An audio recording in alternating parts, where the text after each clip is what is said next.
Frères et sœurs en Christ, c'est la suite de la première partie des 4 évangélistes, disciples et biographes du Christ.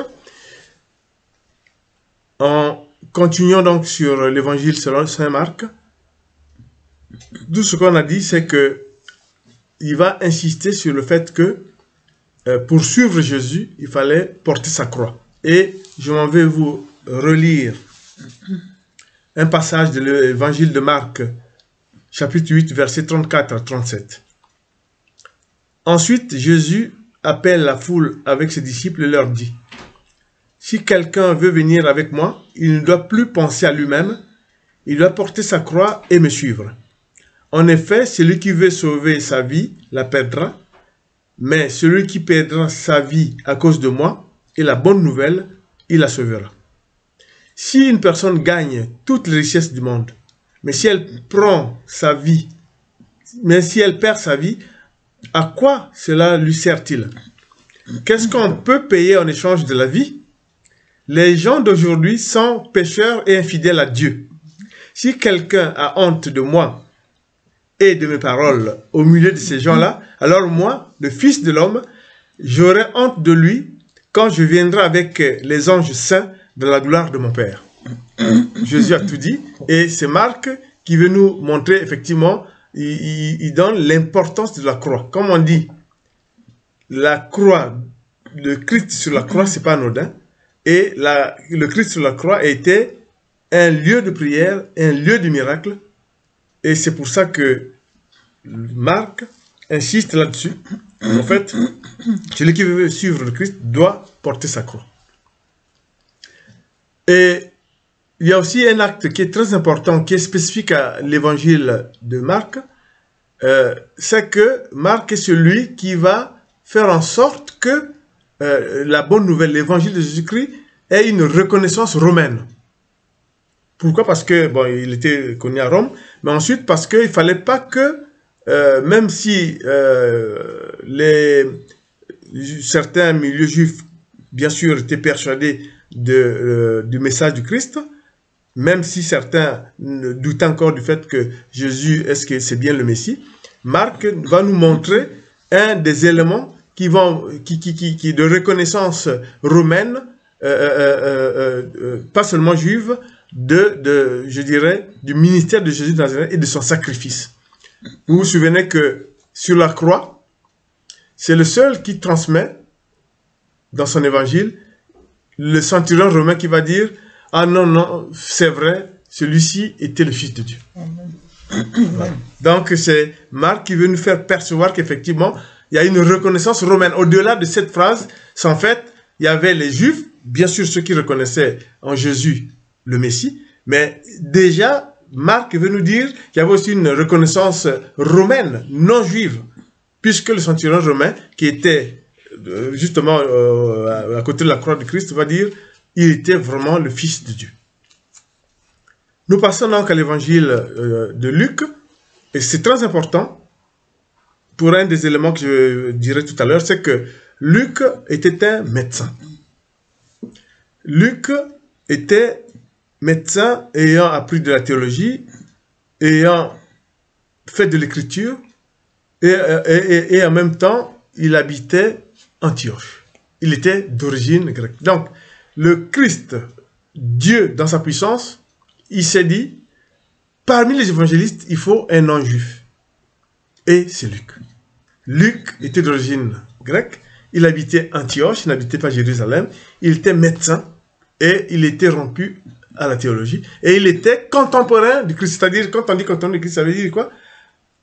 À un moment donné, quand on voit la chronologie des âges, ben, il était parmi ceux qui suivaient le Christ et il avait son appel, il avait l'Esprit Saint, puisque il nous relate dans sa dédicace de l'Acte des Apôtres qu'il écrivait à Théophile. Et nous avons vu dans l'autre première partie, quand on a commencé, que vous ne trouverez pas Théophile dans aucun livre. En fait, Théophile, c'est l'ami de Dieu. Donc, Luc a dit, j'écris à Théophile, mais en fait, par l'inspiration de l'Esprit Saint, il le dédie aux amis de Dieu que nous sommes tous, donc à l'humanité entière. Luc a écrit le 3e évangile, Luc a écrit l'acte des apôtres de A à Z. Donc tout ce que vous lisez dans l'acte des apôtres, ben, c'est Luc qui a écrit. Et quand vous lisez par exemple dans Colossiens, quand il dit nous, c'est lui et Paul. Nous, c'est lui et Paul. À la première personne du pluriel, nous, c'est lui et Paul. Donc il a vraiment été évangéliste, comme on va le voir, avec des caractéristiques singulières pour la parole de Dieu, pour les actes et gestes du Seigneur et pour la profondeur de l'enseignement de Christ. Donc, souvenez-vous que c'est très important. Et nous-mêmes qui vous présentons aujourd'hui, commentons l'évangile, nous venons aussi de ce milieu. Nous venons de ce milieu. Pour nous, nous sommes vraiment émules de Luc en tant que médecin et chrétien évangéliste par le choix de Dieu. Donc, ça ne peut être qu'avec fierté que nous présentons ce que, au nom de Jésus, au nom de Dieu, Luc a écrit et fait pour qu'aujourd'hui nous puissions lire son 3e évangile et l'acte des apôtres. C'est très important. Et on verra que Luc était médecin personnel de Paul, ami de Paul, puisque dans les voyages missionnaires de Paul, comme je vous ai dit, il y a le nous à la première personne du pluriel, c'est lui et Paul. Donc il a vraiment contribué surtout après l'ascension de Christ. C'est un évangéliste méticuleux. Il a, je dirais, une datation précise. On peut aussi dire que il est, je peux dire, spécialiste de l'enfance de Jésus, puisque quand on lit la Nativité, il y a des détails qu'il donne, et on sait que par la suite, Luc a rencontré plusieurs fois Marie, mère de Dieu, après l'Ascension. C'est très important. Donc, vous verrez quand vous lisez la Nativité, il y a des détails qui sont des détails que Luc donne, et on peut penser qu'effectivement, c'est des détails que Marie, mère de Dieu, a pu donner par l'inspiration de l'Esprit Saint à Luc, qui nous le retranscrit. Et on sait qu'il a bel et bien rencontré Marie pour un certain nombre de confortations, des écrits, etc. Donc c'est pour ça que quand vous lisez aussi, il y a certains aspects qui sont vraiment des détails d'enfance, des détails de nativité, de naissance, etc., que Luc retranscrit avec précision. On sait aussi que Luc, en tant que médecin, Dieu l'a choisi. Mais pourquoi? C'est simple. Quand vous prenez les miracles de résurrection, vous prenez la résurrection de Lazare, Luc le décrit très bien. Il y a des détails qui sont des détails médicaux. 4 jours ont passé, le corps dégagé. Donc, tout cela pour montrer que la puissance de Jésus avec la résurrection de Lazare, c'est bien la résurrection de Lazare. Lazare est ressuscité. Luc le décrit, les médecins. Il le décrit avec précision, il donne des détails. Quand vous le lisez à nouveau, vous voyez que la puissance de Dieu est tellement précise et univoque qu'on peut dire que là, Luc le retranscrit, notamment les détails comme ça, hein, notamment, il sent déjà, comme dit, quand on dit à Jésus qu'il est mort, il sent déjà au 4e jour, etc. Donc, c'est des détails, notamment quand, par exemple, vous avez la guérison d'un aveugle, quand on vous précise que c'est un aveugle de naissance. Mais la précision veut dire quoi quand on dit aveugle de naissance? Ça veut dire que Dieu a puissance, pas seulement sur la maladie accidentelle. Même si tu es né avec une tare, Dieu a autorité sur ça. Et l'évangéliste Luc le rapporte. Donc, il décrit notamment les guérisons, les résurrections, avec une touche de médecin. Ensuite, on peut aussi dire que Luc donne des détails du ministère de Jésus de Nazareth, avec précision, qui ont permis quand même aussi la datation, hein, la biographie du Christ, notamment la présentation de Jésus au temple, hein, à l'âge de 12 ans, la fin de son ministère à Jérusalem, le début du ministère de Jésus, bien sûr par le baptême, mais Jésus est présenté au temple par ses parents. Et Jésus finit comment? Donc, par le temple de Jérusalem, par ses parents. Il finit comment? Par la résurrection ou à Jérusalem. Et ça, c'est un message que Luc aussi veut transmettre. C'est le message que le Christ veut transmettre pour qu'on puisse proclamer l'évangile avec constance, avec puissance. Luc a aussi une singularité, c'est que c'est l'évangéliste qui a rapporté plusieurs louanges, plusieurs cantiques et plusieurs psaumes inspirés. Mais Luc aussi apporte une touche qui manifeste effectivement le désir de Jésus-Christ, qui voulait, comme je vous ai dit, montrer que il n'y a pas que les Juifs, il était le Messie attendu par le peuple juif, mais il était le Messie attendu par l'humanité. Et c'est là où Luc va donner une place très importante aux femmes. Très important aux femmes, où on parle de plus en plus de femmes, de leur rôle dans la transmission et dans le message de Jésus. Mais ce qui est singulier, je vous ai dit tout à l'heure que Luc, médecin, c'est quand même quelqu'un, un évangéliste qui décrit avec la touche médicale les miracles sur la résurrection, les miracles sur la guérison. Lisez comment Luc les rapporte, vous verrez qu'il y a vraiment une touche médicale. Mais Luc a aussi une particularité, c'est que Luc est l'évangéliste qui donne une place prépondérante à la prière par Jésus. L'enseignement des prières par Jésus, Luc on donne une place très importante. Et Luc veut préciser par là que la prière et la foi étant l'interface du chrétien avec Dieu, il ne faut pas négliger la prière. C'est très important. Et c'est pour ça que la prophétesse Marie Bénie va vous faire en deuxième lecture, va vous présenter en lecture l'évangile de Luc, chapitre 22, versets 41-46. Alors je lis la parole de Dieu, je lis Luc 22, 39 à 46. Jésus va prier au mont des Oliviers. Jésus sort et il va au mont des Oliviers. Selon son habitude, ses disciples le suivent.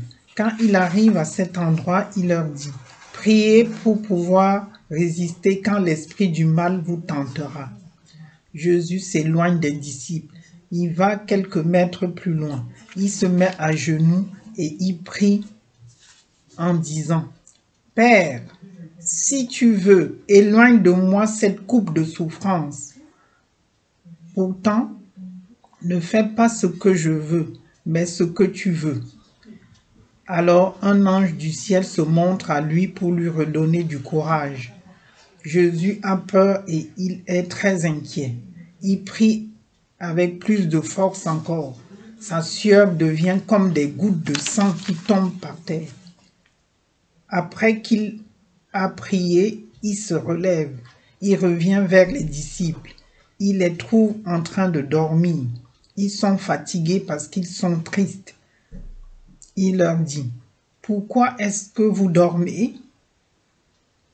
Levez-vous et priez pour pouvoir résister quand l'esprit du mal vous tentera. » Amen. Amen. Et voilà.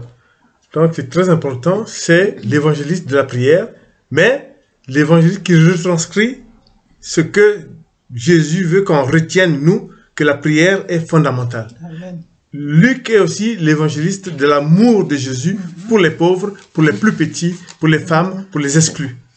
Luc, c'est aussi celui, comme le dirait Chamassé, qui a parlé le plus de la femme dans le message du Christ, dans les actions du Christ. C'est aussi l'évangéliste des grands enseignements du Christ. Amen. Donc, souvenez-vous de Luc, médecin, qui a rédigé le 3e évangile, l'Apocalypse, et qui était médecin personnel, effectivement, de l'apôtre Paul. Et avec sa touche de médecin choisi par Dieu, il nous a apporté, avec ce regard de médecin, la puissance de Dieu dans des actes de miracles, etc. Jean, le 4e évangile, et l'Apocalypse a été écrit par Jean. Mais Jean, comme vous le savez, c'était le demi-frère de Jésus, puisque sa mère, c'était Salomé, la cousine de Marie. Donc, Jean dans les évangiles, il est présenté comme l'apôtre qu'aimait Jésus. Vous savez que c'est Jean. C'est l'apôtre qu'aimait Jésus. Donc, aussi bien Pierre et les autres savaient que c'est l'apôtre qu'aimait Jésus. Et on sait que lors du dernier repas du Christ, c'est l'apôtre qui a mis sa tête sur sa poitrine. C'est Jean.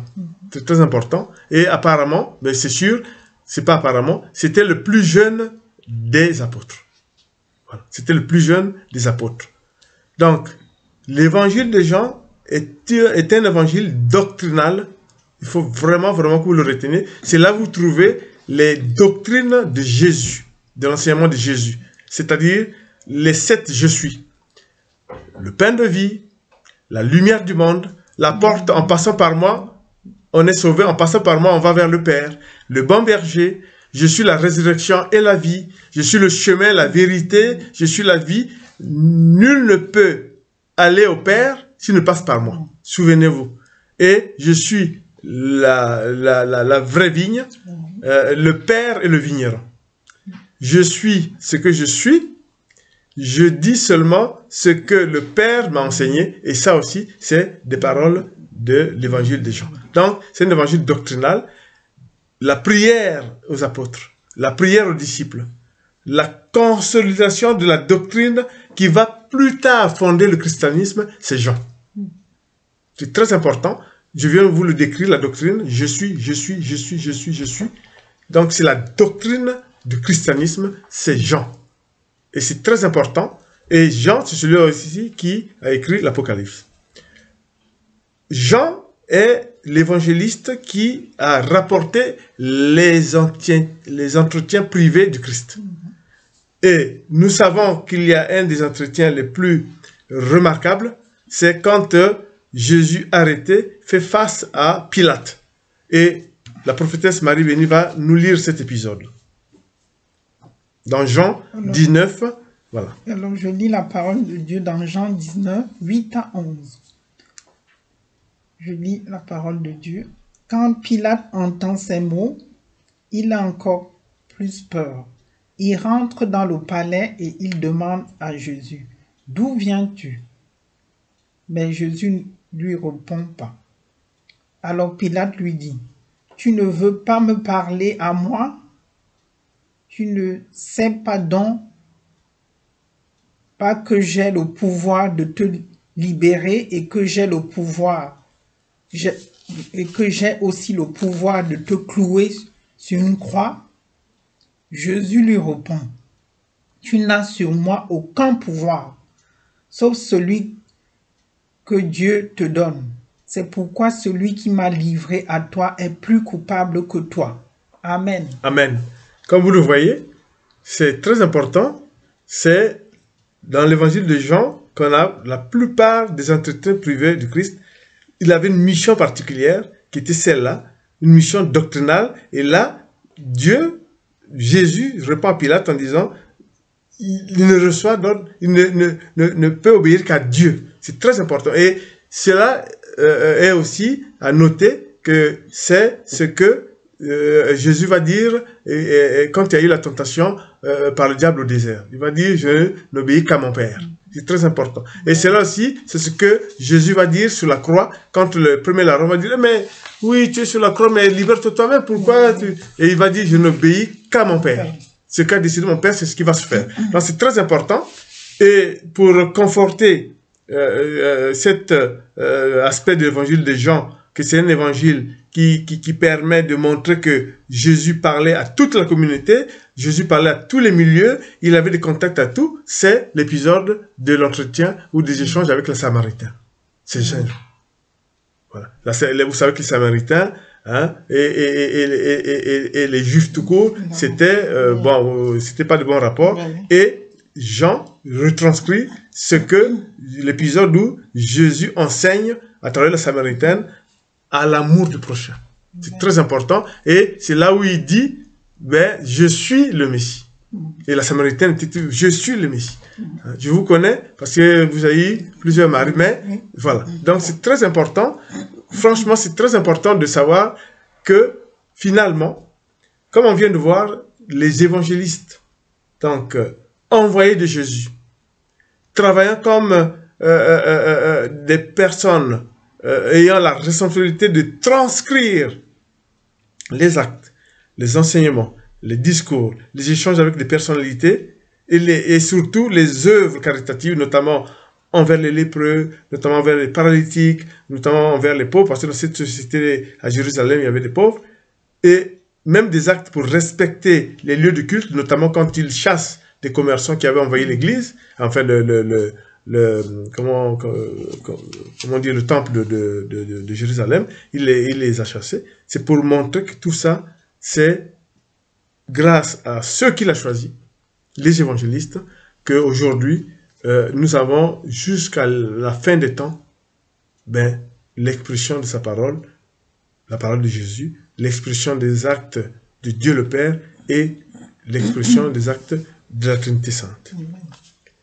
Pour conforter cette idée que les évangélistes ont été aussi choisis sous l'égide de Dieu, ils apparaissent dans les prédications d'Ézéchiel, ils apparaissent aussi dans l'Acte des Apôtres, c'est ce que je vais vous lire. Dans Ézéchiel, chapitre 1, versets 4 à 5, voici ce que dit Ézéchiel. Voici ce que j'ai vu. Un vent violent vient du nord. Il amène un gros nuage entouré de lumière. Des éclairs en sortent de tous côtés. Son centre est en flamme. Il brille comme de l'or rougi au feu. Au milieu, on dirait 4 êtres vivants. Ils ressemblent à des hommes.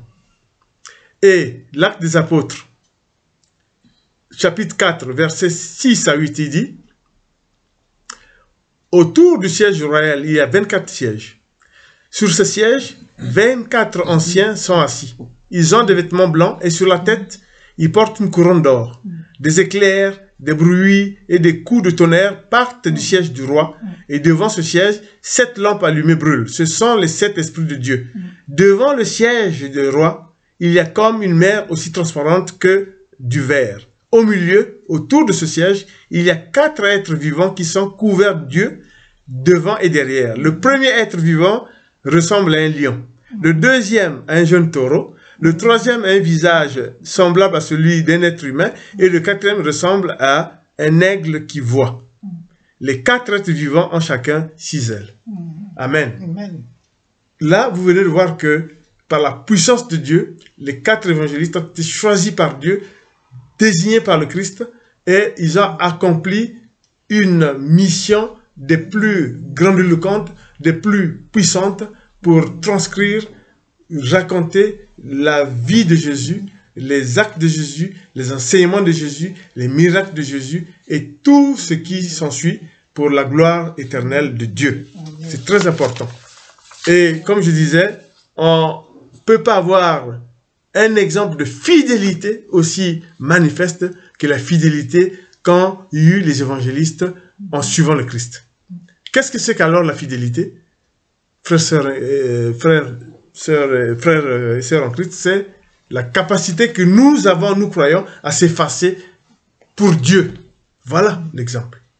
Les évangélistes ont retranscrit tout ce que Dieu leur a inspiré en s'effaçant. C'est très important. Amen. Et nous voulions faire cette évangélisation en montrant que la bonne nouvelle, telle que Dieu nous a dit d'aller évangéliser partout dans le monde, en choisissant les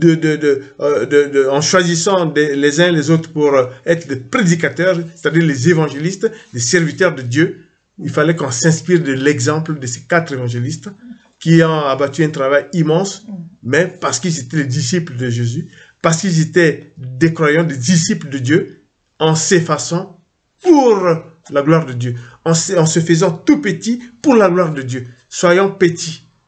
Et Dieu nous exaucera. Soyons chrétiens, humbles, Dieu nous exaucera. Et c'est très très important. En terminant cette évangélisation, je voudrais tout simplement dire que pour la plupart, ils ont connu aussi, ils ont été martyrs, victimes des hommes injustes, des hommes diaboliques. Mais aujourd'hui, quand nous vous parlons, nous savons qu'ils sont dans le royaume des cieux avec Jésus, puisque Jésus leur disait, vous serez persécutés à cause de moi, mais dans la maison de mon Père, il y a plusieurs demeures, et je vous y attends. Et nous savons que dans la gloire de Dieu, ils sont à côté de Christ, ils sont à côté de Dieu, ils sont à côté de l'Esprit Saint, et tel était leur sort, et leur exemple nous sert aujourd'hui pour servir Dieu en toute humilité, pour servir Dieu en sachant que nous avons en bout de compte le salut. Amen. Béni sois-tu, Seigneur, pour nous avoir permis de tenir cette évangélisation. Seigneur, que ta grâce nous couvre pour que nous puissions poursuivre cette œuvre d'évangélisation pour les chrétiens, afin de renforcer la foi chrétienne et faire en sorte que les chrétiens ne perdent pas leur foi. Surtout qu'en ce moment, Seigneur, les difficultés énormes, la situation que traverse l'humanité et l'attaque du diable tapis dans l'ombre fait que, Seigneur, il nous faut une foi forte et véritable. Et que l'exemple des 4 évangélistes choisis par toi, Seigneur, puisse nous servir pour nous aguerrir, pour continuer l'œuvre de Dieu. Amen. Amen. Béni sois-tu, Seigneur. Amen. Que ta grâce nous couvre. Amen.